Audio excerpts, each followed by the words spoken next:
Hello guys, तर आज आपण इथे पाहणार आहे क्रियाशारीर पार्ट एचा चॅप्टर नंबर 2. ठीक आहे, तो आहे क्रियाशारीर प्रयोजन व शरीर शब्द निरुक्ती, इम्पॉर्टन्स ऑफ क्रियाशारीर इन दी इंग्लिश और मॉडर्न. सो यामध्ये आपल्याला काय पाहायचं आहे, definition and the synonyms of term क्रिया. क्रियाची शब्दाचे जे काही आपल्याला शब्दाची आपण म्हणू शकतो की डेफिनेशन म्हणजे व्याख्या, निरुक्ती, पर्याय इत्यादी पाहायचं आहे. त्यानंतर डेफिनेशन ऑफ टर्म शारीर, क्रिया शरीर म्हणजे आणि क्रिया शारीर म्हणजे काय, या दोघांचा पण अभ्यास करायचा आहे. शरीर शब्दाची निरुक्ती, पर्याय, चरक व सुश्रुत संहितेमधील शरीर जो आहे त्याचा शब्दाची निरुक्ती आणि व्याख्या. त्यानंतर पाहायचं आहे शरीर व शारीर म्हणजे शरीर म्हणजे काय आणि शारीर या दोघांमध्ये डिफरन्स काय आहे तो. तर सगळ्यात पहिले आपण इथे इंट्रोडक्शन पाहू. यामध्ये आहे आयुर्वेदशास्त्र माणसाच्या आरोग्याचा विचार करते म्हणजे माणसाच्या शरीराचा विचार करते. आयुर्वेदानुसार मनुष्य देह म्हणजे केवळ हातपाय असलेला मनुष्य नाही.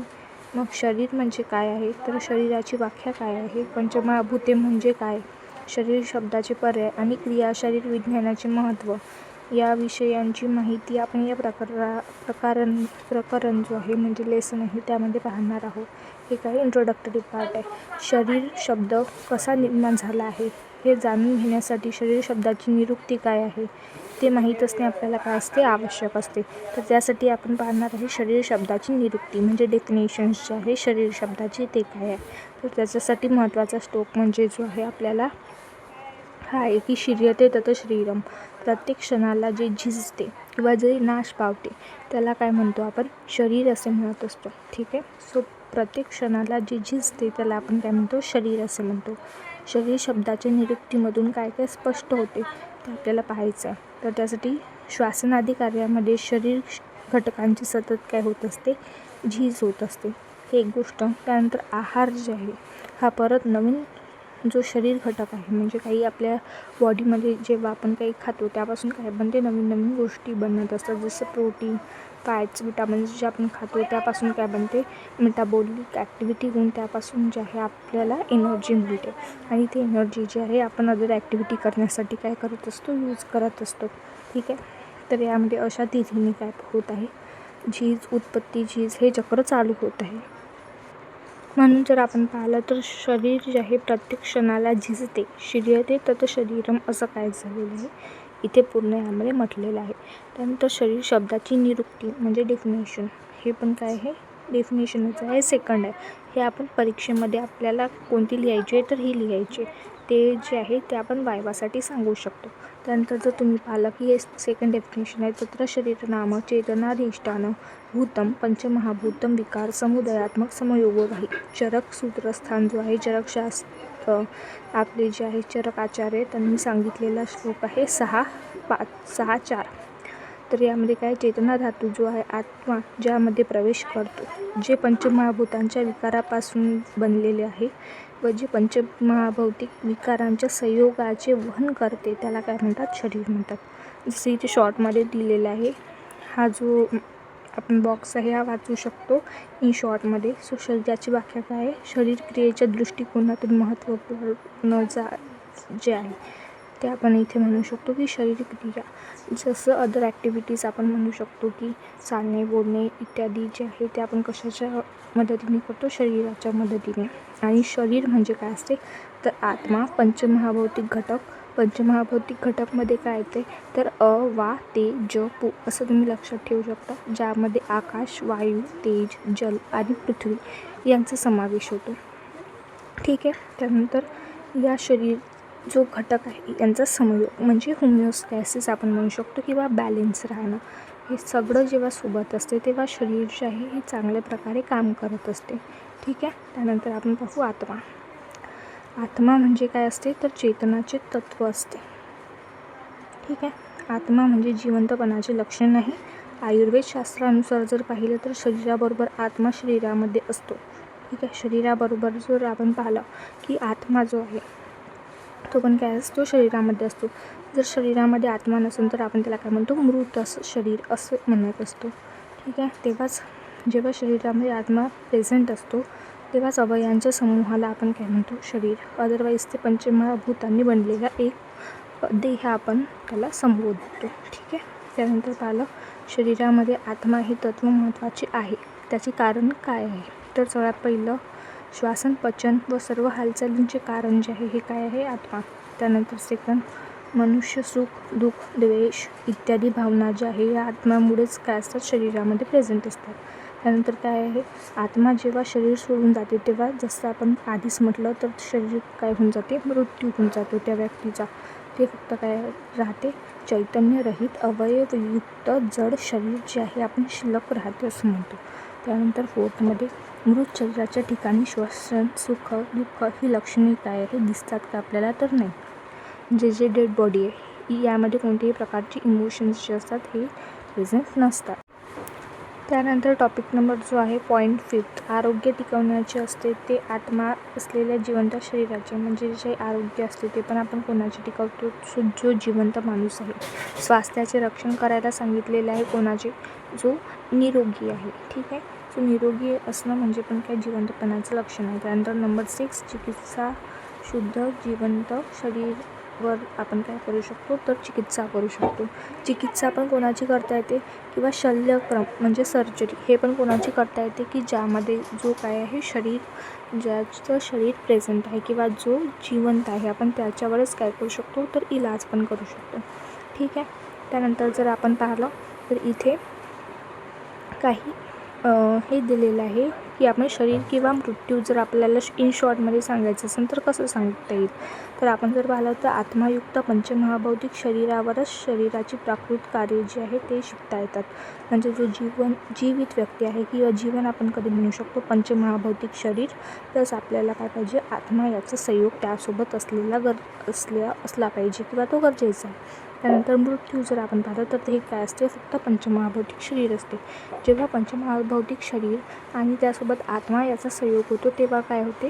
पूर्ण जीवन आपण म्हणू शकतो किंवा आयुष्याची निर्मिती होत असते. ठीक आहे. त्यानंतर आपल्याला इथे पाहायचं आहे की पंचमहाभूत जे आहे विकारांचा जो समुदाय आहे तो कसं बनतो? तर यासाठी आहे सर्व द्रव्यम पंचमहाभौतिकम किंवा पांचभौतिकम अस्मिन अर्थे. सर्व द्रव्यम पांचभौतिकम अस्मिन अर्थे म्हणजे जे सर्व द्रव्य आहे ते कशापासून बनलेले आहे? तर पंचभौतिक आहे. पंचभौतिक म्हणजे काय? आकाश वायू तेज जल आणि पृथ्वी यांपासून आपले सगळे जे द्रव्य आहे हे बनलेले आहे. तर यामध्ये काय सांगितलेलं आहे? आयुर्वेदशास्त्रानुसार शरीर जे पंचमहाभूतांपासून बनलेले आहे याचे जे सगळे विकार आहे म्हणजे 16 प्रकारचे विकार आपण म्हणू शकतो की आयुर्वेदामध्ये काय सांगितलेलं आहे की 16 विकार प्लस पंचमहाभूत यापासून काय बनलेलं आहे? आपले शरीर बनलेलं आहे. यांच्या संयोगाने काय बनलेलं आहे? शरीर बनलेलं आहे. तसंच या श्लोक जो आहे सर्व द्रव्यम पांचभौतिकम अस्मिन अर्थे चरक सूत्रस्थान 26:10 या श्लोकमध्ये काय सांगितलेलं आहे की सगळे जे द्रव्य आहे ते कशापासून बनलेले आहे? तर पंचभौतिक आहे किंवा पंचमहाभूतांपासून काही कशाची त्याची निर्मिती झालेली आहे. ठीक आहे. त्यानंतर आपला टॉपिक आहे पंचमहाभूतामध्ये कशाचा समावेश होतो? तर सजीव प्लस निर्जीव या दोघांचाही समावेश होतो. म्हणजे पंचमहाभूत जे आहे हे कशाला बनवतात? तर सजीव जे आहे पृथ्वीवरचे हे पंचमहाभूतांपासून बनलेले आहे. त्यासोबत जे निर्जीव आहे हे पण कशापासून बनलेले आहे? पंचमहाभूतांपासून बनलेले आहे. तर महाभूत या शब्दाचा जो अर्थ आहे किंवा त्या शब्दामधील जो भूत हा शब्द लेटर आहे किंवा आपण शब्द म्हणू शकतो. तर हा जो शब्द आहे याचे अस्तित्व असा अर्थ काय होतो इथे सांगितलेला आहे की भूत या शब्दाचा काय अर्थ आहे? अस्तित्व. ठीक आहे. ज्या घटकांचे अस्तित्व सृष्टीमध्ये सर्व सजीव आणि निर्जीव गोष्टींमध्ये असते त्यांना काय म्हणतात? पंचमहाभूत असे म्हणतात. तर सजीव आणि निर्जीव हे दोन्ही जे गोष्टी आहे कशापासून बनलेले आहे? पंचमहाभूतांपासून बनलेले आहे. सृष्टीमधील सर्व सजीवांना व निर्जीवांना व्यापून असणारे घटक जे आहे हे 5 आहे. हे जे 5 घटक जे आहे हे सर्वत्र प्रेझेंट आहे म्हणजे सर्व ठिकाणी जे आहे यांचं अस्तित्व आहे. म्हणून त्यांना अस्तित्व भूत म्हणजे काय? की ज्याचं अस्तित्व आहे पण तो आपल्याला दिसू शकत नाही किंवा आपण म्हणू शकतो की ज्याचे अस्तित्व आहे त्याला आपण काय म्हटलेलं आहे? ते भूत म्हटलेलं आहे. ठीक आहे. तर याचा जो सविस्तर अभ्यास आहे हा आपण प्रकरण 4मध्ये करणार आहे असं इथे सांगितलेलं आहे. तर पंचमहाभूत किती आहे? तर ते 5 आहे. आणि ते कोणकोणते आहे? जसं आधी सांगितलेलं आहे मी आकाश वायू तेज जल पृथ्वी. ठीक आहे. त्यानंतर आपण बघू की विकार म्हणजे काय? विकार म्हणजे जर आपण पहिला पॉईंट पाहू, विकार म्हणजे काय होत असतो, बदल. शरीर जरी पंचमहाभूतांपासून बनलेले असले तरी या शरीरात जर आहे स्वरूप जे आहे या शरीरामधील सगळे ते काय आहे, वेगवेगळे आहे. म्हणजे सगळे जे आपण म्हणू शकतो की सगळे शरीर जे आहे हे कशापासून बनलेले आहे, पंचमहाभूतांपासून बनलेले आहे. पण कोणामध्ये काय असते, वायू, आकाश, तेज, जल, पृथ्वी यामध्ये जे सगळ्या आपण म्हणू शकतो की प्रमाण जे आहे सगळ्यांच्या शरीरामध्ये ते काय आहे, वेगवेगळं आहे. ठीक आहे. दोष, धातू, मल सर्व अवयव, इंद्रिय पंचमहाभूतांपासूनच काय आहे, बनलेले असतात. दोष, धातू, मल हे सर्व इंद्रिये पंचमहाभूतांचेच काय आहे, विकार आहे. म्हणजे त्यांच्या बदलांपासून बनलेले आहे. त्यानंतर महाभूत आणि महाभूतांचा विकार हा जो चार्ट आहे हा आपल्याला एकदा ओव्हरलुक करायचा आहे. कारण की यामध्ये काय सांगितलेलं आहे की काय कशाची निर्मिती शरीरामध्ये कशापासून बनली. तर आकाशमध्ये सगळ्या प्रकारच्या ज्या कॅव्हिटीज आहे आपल्या किंवा कॅनल्स आहे हे कशापासून बनलेले आहे, आकाश महाभूतापासून. त्यानंतर वायूमध्ये आपण म्हणू शकतो की ज्या मुवमेंट आहे या कशामुळे होतात, तर वायूमुळे. त्यानंतर तेज, पित्तदोष किंवा शरीराचे तापमान, टेम्परेचर. त्यानंतर जलमध्ये येते रक्त, मूत्र, स्वेद, अश्रू इत्यादी जे आहे ते सगळे कशामध्ये, लिक्विड जेवढं काही शरीरामध्ये आहे ते कशापासून बनलेलं आहे, जलापासून. त्यानंतर पृथ्वी, यामध्ये अस्थि, नख, केश इत्यादी यांचा समावेश होतो. ठीक आहे. त्यानंतर समयोगवाहित्व म्हणजे काय, शरीराचे आरोग्य टिकवण्याचा प्रयत्न जो असतो तर आपण समयोगवाहित्व असं म्हणतो. व्याख्या काय आहे, तर हे याची व्याख्या आहे, हे तुम्ही लिहून करू पण शकता किंवा नाही पण केले तरी चालेल. त्यानंतर जी ती सूत्र आहेत त्या सूत्रामध्ये जसं आता आपण पाहिलं की हे त्याच्या श्लोकमध्ये काय सांगितलेलं आहे, धातूंचा जो समूह आहे यांना काय म्हटलेलं आहे, मेलक असं म्हटलेलं आहे. हे तुम्ही MCQसाठी लक्षात ठेवू शकता. तर हा शब्द जो आहे काय केलेला आहे, योजला आहे. धातूंच्या समुदायाला आपण काय म्हटलेलं आहे, योग्य प्रमाणात जो ठेवून काय होऊ शकते, जर धातूचे सगळे समान प्रमाण असेल तर तेव्हा आरोग्य जे असते ते व्यक्तीचं चांगलं असते, तो व्यक्ती कसा असते, निरोगी असते. ठीक आहे. तर तेव्हा आपण म्हणतो की त्याचे जे धातू आहे तो काय आहे, समयोगमध्ये आहे किंवा सेम आहे, बॅलन्स फॉर्ममध्ये आहे. ठीक आहे. धातू साम्य ठेवण्याचे प्रयत्न जो आहे त्याला शरीरच करते की धातू सगळे काय असले पाहिजे, बॅलन्स फॉर्ममध्ये असले पाहिजे. म्हणून शरीराला समयोगवाही असे म्हटले आहे. कारण की शरीरच काय करते, सगळे धातूला काय करते, बॅलन्स फॉर्ममध्ये ठेवते, म्हणून त्याला समयोगवाही असे म्हटलेले आहे. त्यानंतर आपण बघू शरीर, दोष, धातू, मलांपासून काय झालेलं आहे, बनलेले आहे. सो शरीर जे आहे आपलं दोष, 3 दोष, धातू जे आहे ते 7 धातू आणि परत 3 जे आहे ही मल यापासून रचलेले आहे. शरीराची निर्मिती झालेली आहे. शरीरामधील सर्व क्रियांवर वात, पित्त, कफ या 3 दोषांचे काय असते, नियंत्रण असते. त्यामध्ये वात, पित्त आणि कफ हे जे गुण आहे हे परस्पराविरोधी आहे. म्हणजे वात दोषाचे जे गुण आहे ते अपोजिट आहे पित्तचे कफच्या. ठीक आहे. जसं आपण इथे बघू शकतो या चार्टमध्ये की वात जो आहे वृक्ष लघु आहे, तर याचाच उलट पित्त जो आहे उष्ण तीक्ष्ण आणि त्याच्या उलट कफ स्निग्ध आणि शीत. जसं उष्णच्या अपोजिटमध्ये काय येणार, शीत. तीक्ष्णच्या अपोजिटमध्ये काय येणार, ही मंद. तर मंद कोणाचा गुण आहे, तर कफाचा गुण आहे. ठीक आहे. त्यानंतर आपण बघू की वाताचा वृक्ष म्हणजे ड्राय व कफाचा स्निग्ध म्हणजे ऑइलीनेस जो आहे हा गुण परस्परांविरोधी आहे. त्यानंतर जर आपण पाहिलं की त्यामुळेच काय होते, पित्ताचा उष्ण किंवा कफाचा शीत. तशाच प्रकारे काय सांगितलेलं आहे, परस्पर विरोधी सांगितलेलं आहे. पण जोपर्यंत वात, पित्त, कफामध्ये सामंजस्य म्हणजे कोऑर्डिनेशन येत नाही तोपर्यंत आरोग्य जे आहे हे टिकून राहू शकत नाही. म्हणजे वात, पित्त, कफ जर बॅलन्स फॉर्ममध्ये असले, कोऑर्डिनेट फॉर्ममध्ये असले, तेव्हाच आरोग्य जे आहे ते काय राहते, मनुष्याचं चांगलं राहते. ठीक आहे. त्यानंतर जर आपण पाहिलं की वातदोषाचे कार्य शरीर घटकांची झीज करणे असले तरी कफदोषामुळे ठराविक मर्यादेपर्यंत झीज होते, त्यात भरच पडून शरीराची वृद्धी पण होत राहते. सो वातदोष काय करते, शरीराची झीज करण्यासाठी मदत करते आणि कफदोष जो आहे हा शरीराची वृद्धी करण्यासाठी काय करते, मदत करत असते. परंतु जर वातवृद्धी झाली तर कफामधील सामंजस्य संपून शरीराची झीज जे आहे हे जास्त प्रमाणात होते. म्हणजे वातदोषाची वृद्धी झाली तर शरीर जे आहे आपलं हे जास्त प्रमाणात काय होते, झीजते. ठीक आहे.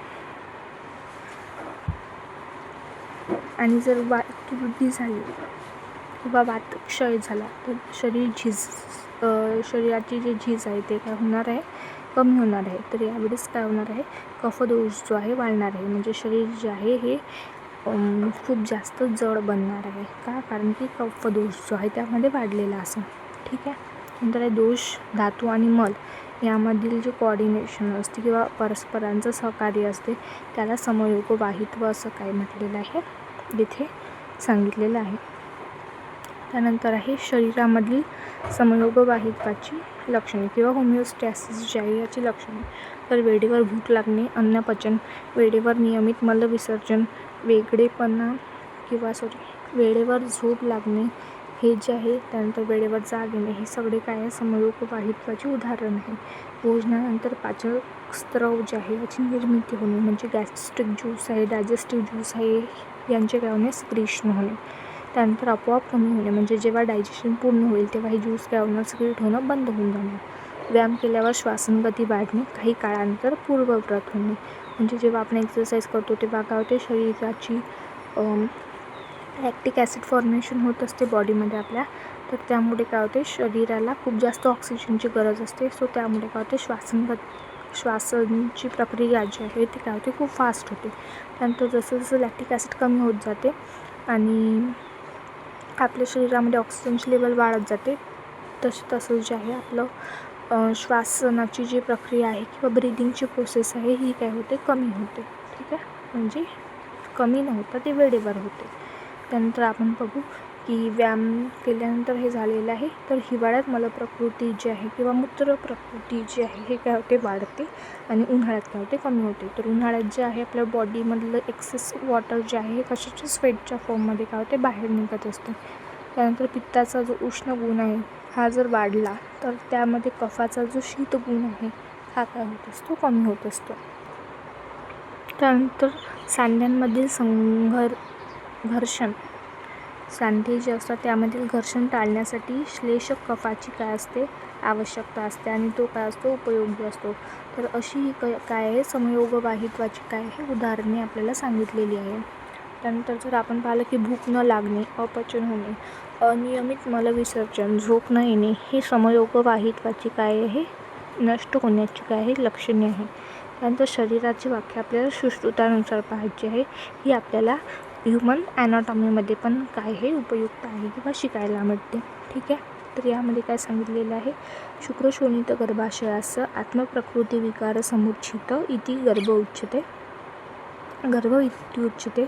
तं चेतनावस्थितं वायु विभर्जयति, तेज येन पचति, आपक्लेदयन्ति, पृथ्वी सहन्ति, आकाश विवर्धयति, एवं विवर्धयत् सह यदा हस्तपादजिह्वाघ्राण कर्णनितंबादिभिर अंगै उपेत तदा शरीर इति संज्ञा लभते. सुश्रुतसंहिता किंवा सुश्रुतसूत्रस्थान 5.3.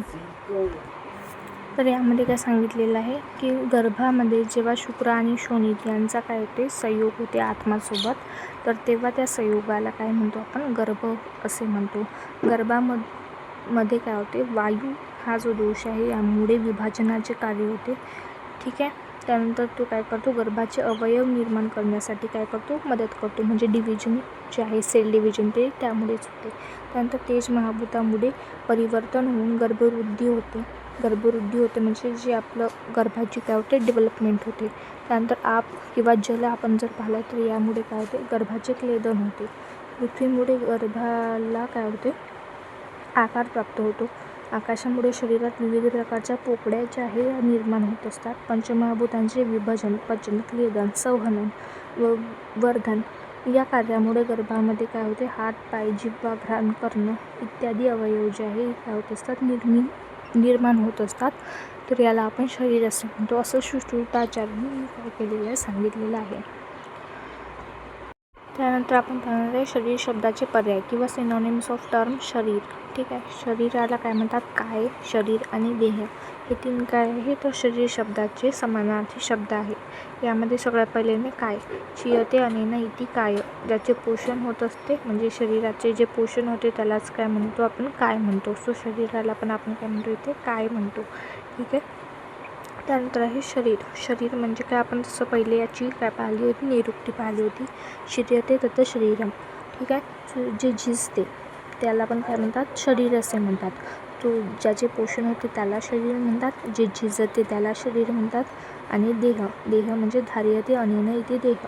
धारण करतो किंवा धारण करणे असा ज्याचा स्वभाव आहे, टिकवून ठेवणे, तर याला काय म्हणतो आपण, देह असे म्हणतो. त्यानंतर आपण बघू की शरीर शब्दाच्या पर्यायामधून काय काय स्पष्ट होते. एक, शरीराची सतत झीज होत असते, हे आपल्याला माहीत आहे. त्यानंतर शरीराची होणारी झीज जी आहे हे भरून पण निघते. ठीक आहे, म्हणजे शरीर पोषण होते. त्यानंतर शरीराची झीज कमी करण्यासाठी प्रयत्न जो आहे हा कोणाकडून होत असतो, शरीराकडूनच काय होत असतो, प्रयत्न होत असतो. आणि यालाच आपण म्हणतो की धारण करणे किंवा देह. ठीक आहे. त्यानंतर शरीर शब्दाचे स्पष्टीकरण. प्रत्यक्षामध्ये शरीर क्रिया विज्ञान या शब्दाऐवजी शरीर क्रिया विज्ञान असा शब्द जो आहे काय आहे, प्रचलित आहे. शारीर म्हणजे काय, तर शारीर आणि शरीर यामधला आपण फरक इथे काय होणार आहोत, पाहणार आहोत. शरीर या शब्दाचा जो आपण पाहू, शारीर हा शब्द जो आहे, शरीर या शब्दापासूनच काय झालेला आहे, बनलेला आहे. शरीराविषयी काय आपण माहिती घेतो त्याला काय म्हणतात, शारीर असं म्हणतात. तर चरक, सुश्रुत, वाग्भट आदी जे संहिताकार आहे किंवा यांच्या संहितामध्ये सूत्रस्थान, निदानस्थान, विमानस्थान, शरीरस्थान, चिकित्सास्थान, कल्पस्थान इत्यादी जे विभाग केलेले आहे त्यामध्ये काय केलेलं आहे, तर शरीराचा अभ्यास केलेला आहे, त्याला काय म्हणतो आपण, शारीर असं म्हणतो. ठीक आहे. त्यानंतर शरीरस्थानाचे वैशिष्ट्य. शरीरस्थानामध्ये शरीर, आत्मा, मन तसेच शरीर अवयवांची निर्मिती, ज्ञानेंद्रिये यांचे वर्णन केलेले आहे. त्यामध्ये एक श्लोक आहे, शरीरमाधिकृत्यं कुरुतो ग्रंथ शारीरः. अष्टांग हृदयशास्त्र 1-2. म्हणजे पहिला सूत्रस्थानमधला दुसरा जो श्लोक आहे तो. शरीराबद्दलची जर आपण पाहिली योग्य माहिती कशामध्ये मिळत असेल तर त्या ग्रंथाला काय म्हणतात, शारीर असं म्हणतात. इथे शारीर हा शब्द शरीरस्थानाला उद्देशून म्हटलेला आहे. ठीक आहे. त्यानंतर शरीराबद्दलची आत्मा व मनाविषयीची माहिती शरीरस्थानामध्ये आहे, म्हणून शरीरस्थानाची निर्मिती चिकित्सास्थानाआधी केली आहे. म्हणजे रुग्णचिकित्सेसाठी शरीराचा अभ्यास करणे काय आहे, तर आवश्यक आहे. त्यानंतर क्रिया शब्दाची व्याख्या आणि पर्याय आपण इथे काय करणार आहे, पाहणार आहे. यामध्ये जर आपण पाहिलं तर इथे हा श्लोक दिलेला आहे. हा जो श्लोक आहे हा तुम्ही लर्न पण करू शकता किंवा एकदा वाचून घ्या. ठीक आहे. सो प्रवृत्तिस्तु खलु चेष्टा कार्यार्था सह एव क्रिया कर्म यत्न कार्यसमारंभच्च. चरक किंवा आपण 24, 8 आणि 77. ठीक आहे. कोणतेही कार्य ठराविक काळामध्ये करण्यासाठी जी हालचाल किंवा चेष्टा होते त्या हालचालीस आपण काय म्हणतो, क्रिया असे म्हणतो.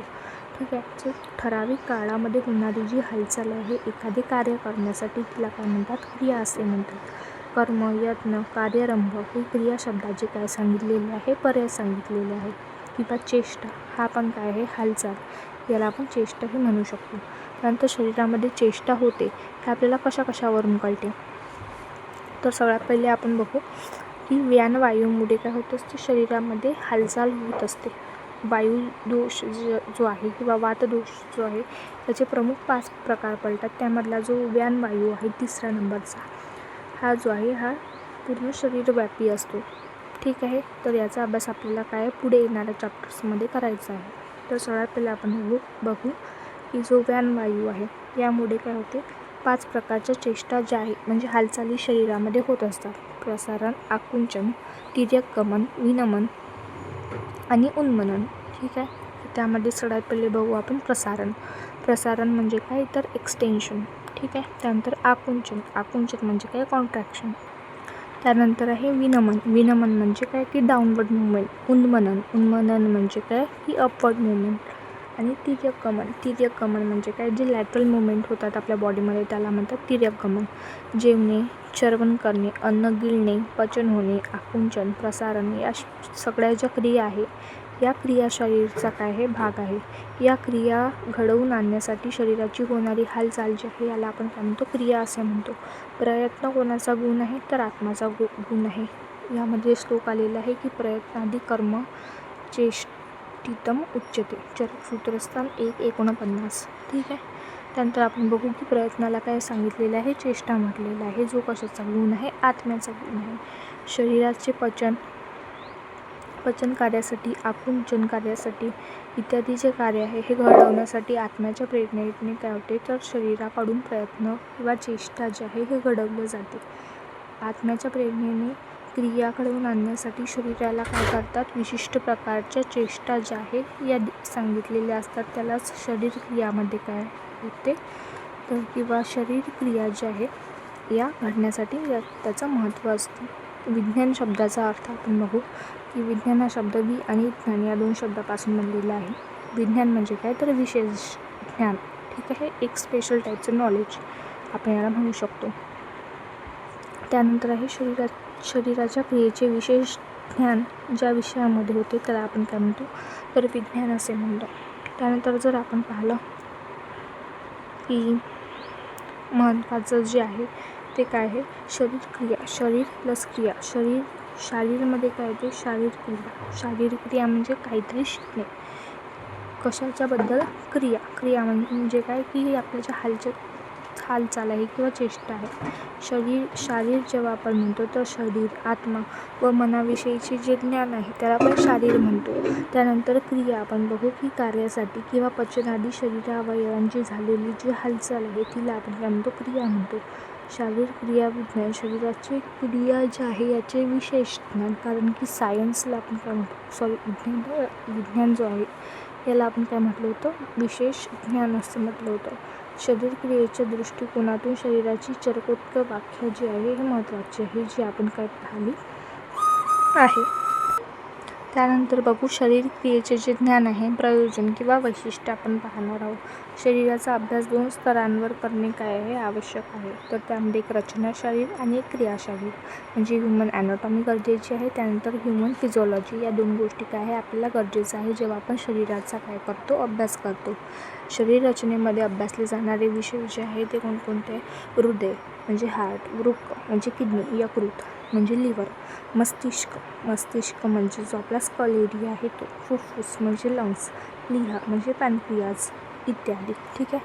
म्हणजे जे सॉफ्ट डेलिकेट ऑर्गन्स आहे किंवा आपण काय म्हणतो की ॲनाटॉमी जी आहे ह्युमनची ते रचना शरीरमध्ये पाहतो. त्यासोबत शरीरातील ज्या विविध प्रकारच्या पोझिशन असतात, संख्या आपण म्हणू शकतो, भाग म्हणजे पार्ट्स शरीरामधील अस्थी यांची नावे जी आहे, पेशीची नावे इत्यादी हे जे आहे आपण पाहणार आहे. गर्भनिर्मिती, गर्भविकास, मर्मशारीर, मृत शरीर संशोधन ज्याला आपण डायसेक्शन असं म्हणतो. शरीर रचनेचा अभ्यास हा जो आहे कशासाठी, सर्जरीसाठी किंवा शल्यक्रम यासाठी काय असतो, गरजेचा असतो. त्यानंतर आपण बघू की शरीर क्रिया जी आहे त्याबद्दल विषयामध्ये अभ्यासले जाणारे जे विषय आहे ते कोणकोणते आहे. त्यामध्ये सगळ्यात पहिला जर आपण पाहिलं तर आहे हृदय, वृक्क, यकृत आदी अवयवांचा कार्याचा अभ्यास करणे. ठीक आहे. सो शरीर क्रिया जी आहे किंवा आपण म्हणतो त्याला ह्युमन फिजिओलॉजीमध्ये काय पाहतो आपण की यामध्ये काय कोणकोणते फिजिओलॉजी म्हणजे ॲक्टिव्हिटीज ज्या आहे शरीराच्या त्या आपण पाहत असतो की बॉडीमध्ये ते ऑर्गन जे आहे त्याचं काय फंक्शन आहे हे आपण कशामध्ये पाहतो तर फिजिओलॉजीमध्ये पाहतो. तसंच आपण इथं पाहिलं की हृदय, वृक्क, यकृत या अवयवांचा कार्याचा अभ्यास जो आहे हा इथे करायचा आहे. त्यानंतर आहे त्रिदोष, धातू, मल यांचा गुण, स्थान, कर्माचा अभ्यास. ठीक आहे. सो हे जी त्रिदोष आहे म्हणजे वात, पित्त, कफ, त्यानंतर धातू, सप्तधातू आहे, 3 मल आहे, या सगळ्यांचा कर्माचा अभ्यास जो आहे हा आपल्याला इथे करायचा आहे. त्यानंतर आहे पचनक्रिया, श्वसनक्रिया, रक्त संवहन क्रियांचा अभ्यास म्हणजे काय तर डायजेशन. त्यानंतर आहे की आपली रेस्पिरेटरी सिस्टीम, त्यानंतर रक्त धातू यांचं वहन कसं होते हे सगळं जे आहे आपल्याला या विषयामध्ये पाहायचं आहे. त्यानंतर आहे शरीर क्रियांचा अभ्यास जिवंत शरीरावरच करणे आवश्यक असते. म्हणजे जो शरीराचा अभ्यास आहे म्हणजे आपण जे क्रियाचा अभ्यास करतो ह्युमन फिजिओलॉजीचा तर तो कोणावर करतो, एका लिव्हिंग बॉडीवर करतो. कारण की जर लिव्हिंग असेल तरच त्यामध्ये काय असेल, सगळ्या प्रोसेस ज्या आहेत त्या सुरळीत चालू असेल आणि यावरूनच आपण काय करू शकतो, शरीराचा चांगल्या प्रकारे अभ्यास करू शकतो. उदाहरणार्थ जर इथे पाहिलं की काय आहे, श्वसनक्रिया आहे तपासणं म्हणजेच आपण जे पल्स रेट घेतो किंवा नाडी मोजणी, ठीक आहे, यामध्ये येते. त्यानंतर येते हृदयध्वनी ऐकणे. यासाठी जिवंत शरीराची आवश्यकता असते, कारण की हृदय जर बंद असेल इट मीन्स की तो काय झालेला आहे, व्यक्ती मृत झालेला आहे असं आपण तेव्हा काय करतो, कन्सिडर करत असतो. त्यानंतर आपण पाहणार आहे इथं की स्वास्थ्य रक्षणासाठी प्रकृतीचे ध्यान जे आहे हे काय आहे, आवश्यक आहे. प्रकृतीचे ध्यान शरीरामध्ये किंवा शरीरक्रियेमध्येच काय होत असते, आपल्याला मिळत असते. त्यानंतर जर आपण पाहिलं की शरीरक्रियेच्या ज्ञानाचा फायदा काय चिकित्सा, स्त्रीरोग, बालरोग व इतर सर्व विषयांसाठी काय जातो केला जात असतो. त्यानंतर सर्व रोग अग्नींमुळे होतात, ठीक आहे. सो या अग्नीचे कार्य, प्रकार, लक्षणे यांचे ज्ञान होते कशामुळे, तर हे जे आहे हे कशामुळे होते, शरीरक्रियेमुळेच होते, ठीक आहे. म्हणजे आपण जर पाहिलं की सर्व रोग जे आहे कशापासून उत्पन्न होतात, इथे असं सांगितलेलं आहे की डायजेस्टिव्ह सिस्टीमपासूनच काय होतात, उत्पन्न होतात. इथे अग्नीमुळे म्हणजे कोणती अग्नी घेतलेली आहे, तर आपल्याला इथे घ्यायचा आहे अर्थ की जठार अग्नी, ठीक आहे. त्यानंतर आपण जर पाहिलं की 8वा टॉपिक जो आहे हा आहे दोष धातू. दोष धातूंची प्रकृती, गुण, कार्ये माहिती असतील तरच व्याधीची निदान म्हणजेच की डायग्नोसिस आपण काय करू शकतो, एखाद्या पेशंटचे घेऊ शकतो, ठीक आहे. त्यानंतर जर आपण पाहिलं की उदाहरणार्थमध्ये इथे दिलेलं आहे की शरीरक्रिया विषयामध्ये पित्तदोषाचे जर प्रकृत गुणाचा अभ्यास केला असेल आपण, तरच डोळ्यांची जळजळ होत आहे, त्या अर्थी पित्ताचा उष्ण गुण वाढलेला आहे हे वैद्याला समजते. म्हणजे आपण जर पाहिलं की पित्ताचा गुण जो आहे हा कसा असते, उष्ण तीक्ष्ण गुण असते.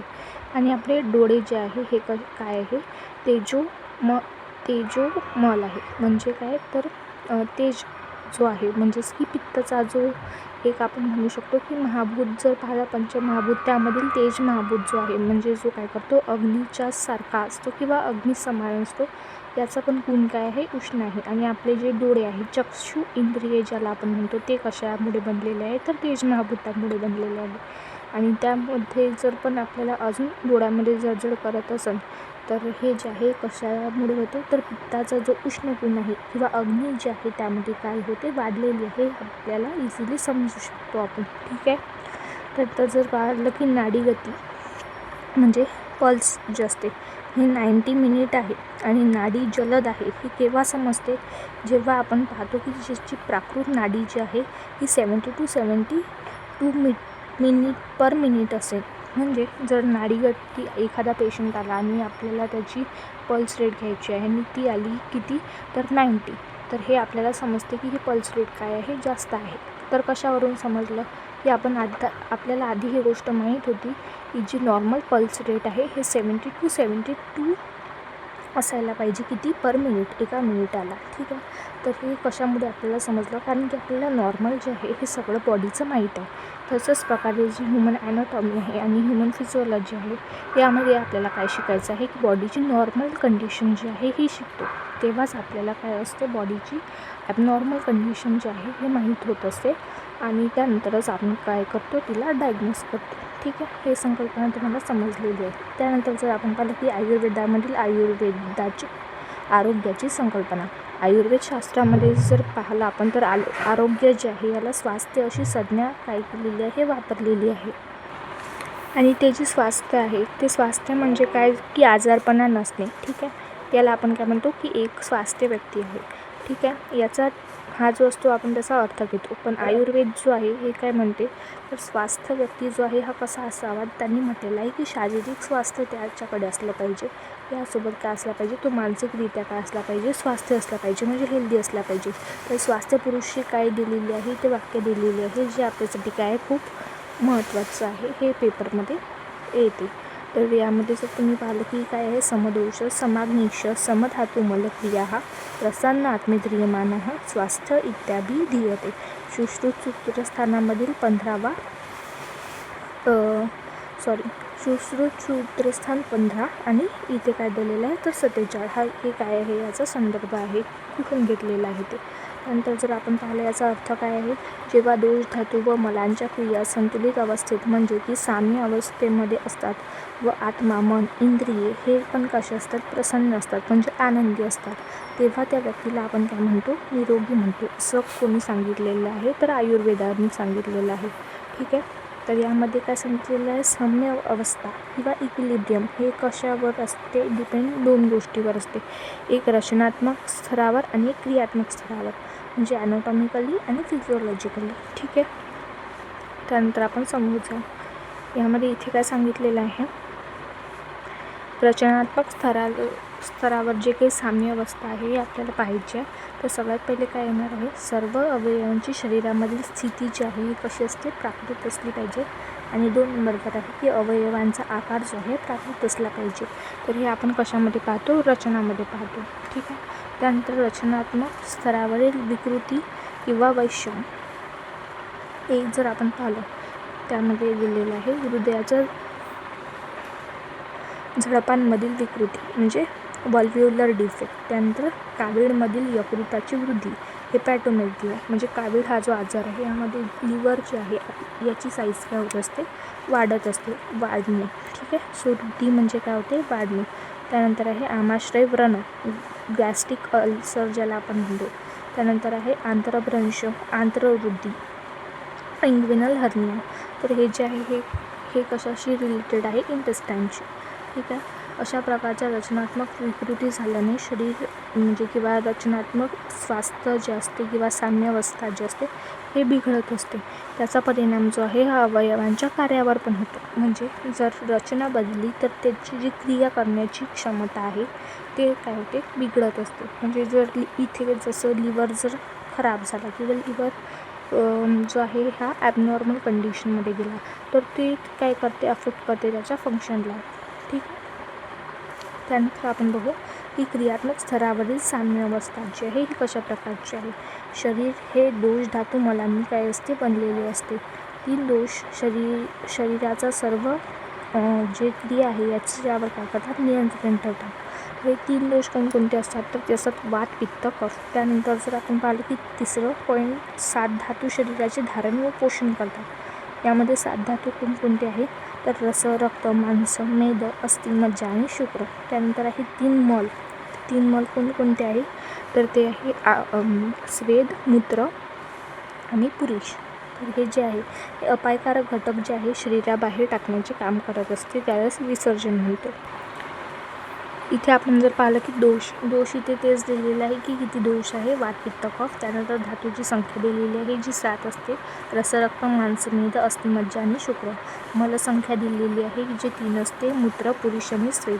त्यानंतर अग्नी, दोष धातू मलांपेक्षा स्वतंत्र अशा उष्ण किंवा तेज तत्वास अग्नी काय केले जाते, म्हटले जाते. यामध्ये अग्नीचे काय काम असते, तर पचनासाठी, रूपांतरासाठी म्हणजे ट्रान्सफॉर्मेशनसाठी शरीरामध्ये अग्नीची साम्यावस्था असणे काय आहे, आवश्यक आहे. जसं आपण जर पाहिलं मेन फंक्शन जे आहे अग्नी महाभूताचं, तर ते काय आहे, पचनाचे कार्य करणे. पचन म्हणजेच काय, कशामध्ये येणार, तर ते येणार डायजेस्टिव्ह सिस्टीममध्ये. ठीक आहे. जे आपण अन्न खातो तर ते काय होते, पचन होत असते. आणि हे पचन जे आहे मॉडर्नमध्ये आपण म्हणतो की काय झालेलं आहे, कशामुळे होते, तर HCl दॅट इज हायड्रोक्लोरिक ॲसिडमुळे होते. पण इथे जे आहे आयुर्वेदामध्ये आपण त्याला काय म्हणतो, जाठार अग्नी. ठीक आहे. सो ते अग्नी जे आहे सगळ्यात महत्त्वाचे आहे शरीरामध्ये. ते जर अप्राकृत झाली किंवा ॲबनॉर्मल झालेली तर त्यामुळे काय होतात, सगळ्या प्रकारचे जे आजार आहे, मोस्ट ऑफ दी आजार म्हणू शकतो आपण त्याला, ते उद्भवण्याचे चान्सेस असतात. त्यानंतर इथे येणार आहे अग्नीचे प्रकार जे 3 सांगितलेले आहे, जाठार अग्नी, सप्तधाताग्नी आणि पंचमहाभौतिक किंवा पंचभौतिक अग्नी. जाठार अग्नी म्हणजे जे आपल्या डायजेस्टिव्ह सिस्टीमशी निगडीत असते ते. सप्तधात्वाग्नी म्हणजे जे सप्तधातूंची त्याची जी अग्नी आहे ती अग्नी.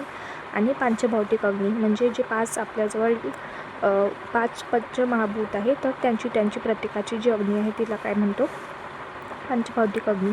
तर असे पूर्ण जे आहे अग्नीचे किती प्रकार सांगितलेले आहे, तर 13 टाईप्स जे आहे हे सांगितलेले आहे कशाचे, अग्नीचे. आणि मूळ जर विचारलं तर किती प्रकार आहे, 3 प्रकार आहे. त्यानंतर जर आपण पाहिलं की अग्नीची साम्यावस्थेतील लक्षणे जे आहे कळकळून भूक लागणे आणि नियमित मलप्रकृती होणे. ठीक आहे. म्हणजे खूप आपली वेळेवर जर आपल्याला भूक लागत असेल आणि वेळेवर मलमूत्र विसर्जन जर होत असेल, इट मीन्स आपली अग्नी जी आहे ही कशी आहे, तर बॅलन्स्ड फॉर्ममध्ये आहे. त्यानंतर आपण पाहू मानसिक स्वास्थ्याची लक्षणे पुढील प्रमाणे.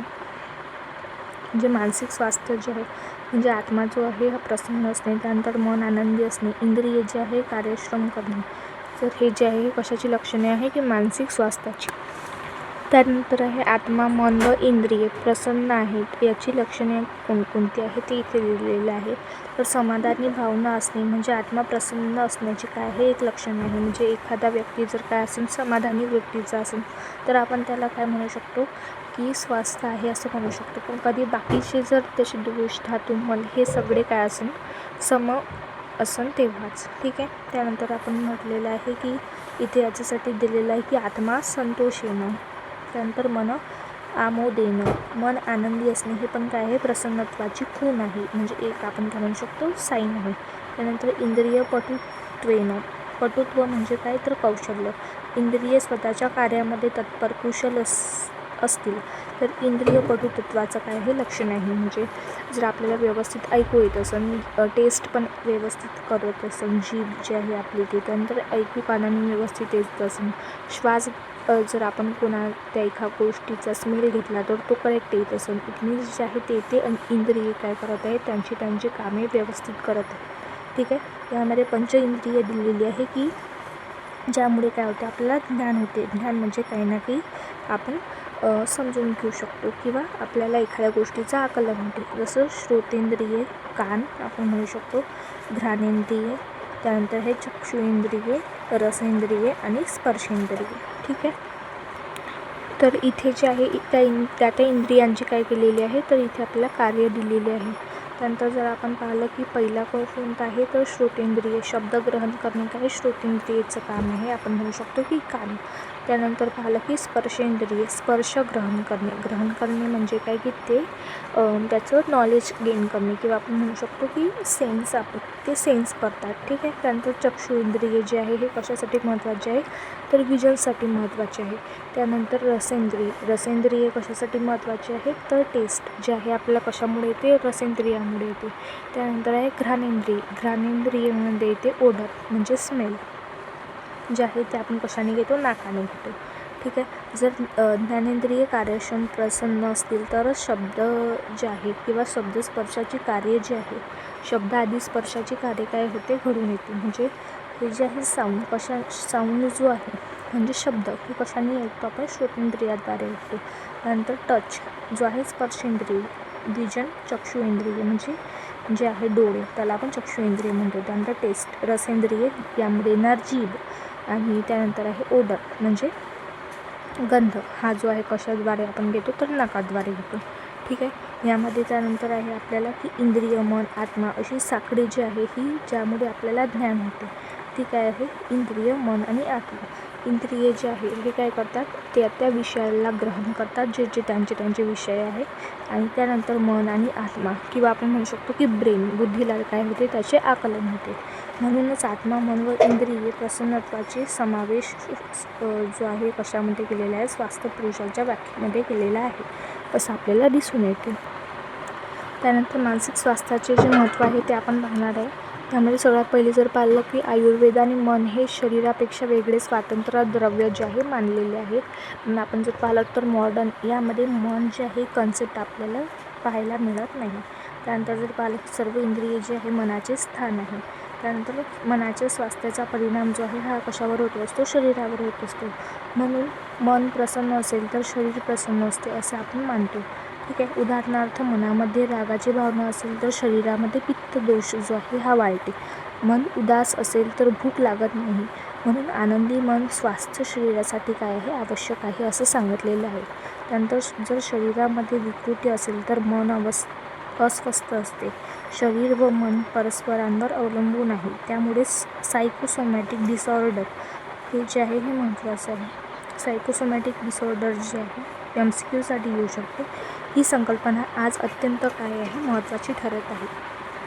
त्यानंतर ज्ञानेंद्रियांना स्वतःचे शब्दस्पर्श आदी म्हणजे शब्दस्पर्श आणि आदी जे काही ज्ञान आहे ते योग्य प्रकारे ग्रहण करणे आवश्यक आहे. कारण इंद्रियांचा अयोग, अतियोग आणि मिथ्यायोग हे जे आहे व्याधीला कारणीभूत ठरतात. तसेच आपण इथे अयोग, अतियोग आणि मिथ्यायोग बघू. अयोग म्हणजे बिलकुलच एखाद्या जे आपल्याजवळ फॉर एक्झाम्पल एखादी पॉवर आहे, जसं आपण म्हणू की स्मेल आपण कशाने घेतो, नाकाने घेतो. जर आपण नाकाला कोणता स्मेलच दिला नाही तर तो त्याची जी ॲबिलिटी आहे कशाची, श्वास घेण्याची, तो काय करून हरवून जाईल. ठीक आहे. त्यानंतर अति जर आपण काय करत राहिलो, वास घेत राहिलो की तर ते पण काय आहे, आपले जे इंद्रिय आहे यासाठी काय आहे, खराब आहे. आणि मिथ्यायोग म्हणजे अगदी अल्प प्रमाणात काय करतो आपण त्याचं यूज करतो. ठीक आहे. ते जे आहे तुम्ही ते समजून घेऊ शकता. त्यानंतर आहे तसेच ज्ञानेंद्रियांवर आत्मा व मनाचे नियंत्रण असते, म्हणूनच शारीरिक आणि मानसिक साम्यावस्थेला जे आहे ते काय मानलेलं आहे, महत्त्व आलेलं आहे. त्यानंतर जर आपण पाहिलं की थोडक्यात समरी टाईप आपण म्हणू शकतो की स्वास्थ्य ओळखण्याची खूण जर पाहिली तर वेळेवर भूक लागणे, नियमित मलविसर्जन होणे, शरीराची हालचालींमध्ये वेदना नसणे, झोप वेळेवर येणे, जाग वेळेवर येणे आणि जाग आल्यानंतर उत्साही वाटणे. त्यानंतर काम करताना जर काय असते, मनाची एकाग्रता असते. त्यानंतर दूरजातू मल साम्य अवस्थेमध्ये असतील, इंद्रिय मन प्रसन्न असतील तरच ही लक्षणे जी आहे दिसतात. कधी, जेव्हा स्वास्थ्य व्यक्ती असेल तेव्हा, किंवा आपलं आरोग्य जेव्हा स्वास्थ्य असेल तेव्हा. शरीर व मनाच्या स्वास्थ्यासाठी आयुर्वेदाने सांगितलेले उपाय. तर शरीर आणि स्वास्थ्य व्यक्ती आपल्याला जर बनायचं आहे, ठीक आहे, तर यासाठी काय काय उपाय सांगितलेले आहे, तर दिनचर्येचे पालन, ऋतुचर्येचे पालन, या 2 गोष्टी ज्या आहे आपल्याला कशामध्ये पाहायला मिळतात, तर संहितेमध्ये पाहायला मिळतात. त्यानंतर आहे अष्ट आहार विशेष विधिविशेष आयतनांचे म्हणजेच आहार सेवनाचे नियमांचे पालन करणे. त्यानंतर प्रकृतीनुसार आहार विहाराचे पालन करणे. हे सगळ्या गोष्टी काय कराव्या लागतात, आपल्याला फॉलो कराव्या लागतात एक स्वास्थ्य व्यक्ती बनण्यासाठी. ठीक आहे. तर या ठिकाणी क्रियाशरीराचे प्रयोजन व शरीर शब्द निरुक्ती, इम्पॉर्टन्स ऑफ क्रियाशरीर हा चॅप्टर जो आहे आपण कंप्लीट केलेला आहे.